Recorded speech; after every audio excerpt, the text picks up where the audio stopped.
ഫുഡല്ല ഞാൻ കഴിച്ചത്, കുറെ ഓവറാക്കൽ. അല്ലെങ്കിൽ ഒരു ഓംലേറ്റ് എടുക്കുക. ഒരു ദിവസം ജാസ്തി സ്ട്രീം ചെയ്യോ. കാരണം ഞാൻ ഒരു കാര്യം നീ എന്തിനാ ദുബൈയിലെല്ലാം വരുന്നത്? ഞാൻ ദുബായി പോയിട്ടാകുമ്പോ നീ ഇവിടെ നിന്ന് സ്ട്രീം ചെയ്യേ. നീ സോളോ സ്ട്രീം സ്റ്റാർട്ട് ചെയ്യുന്നല്ലേ?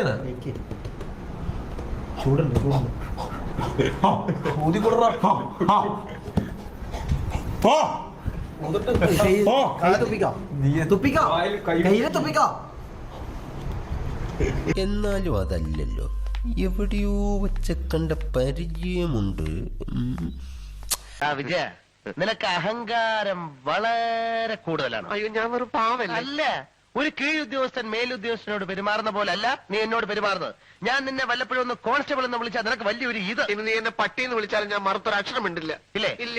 എടാ പട്ടി. എന്തോ എടാ പട്ടി, എത്ര തവണ വേണേലും വിളിച്ചോ. ഇനിയിപ്പോ അവിടെ ചെന്നാല് കാലത്ത് നിന്റെ എല്ലാ തുണികളും എടുത്തോണ്ട് ഞാൻ വാഷ് ചെയ്യും, നിനക്ക് ബെഡ് കാഫി തരും, പിന്നെ ലഞ്ച് ഡിന്നർ. ഇനി നീ എന്നെ ഇപ്പൊ തല്ലിയാ പോലും ഞാൻ മറുത്തൊരു അക്ഷരം ഉണ്ടില്ല.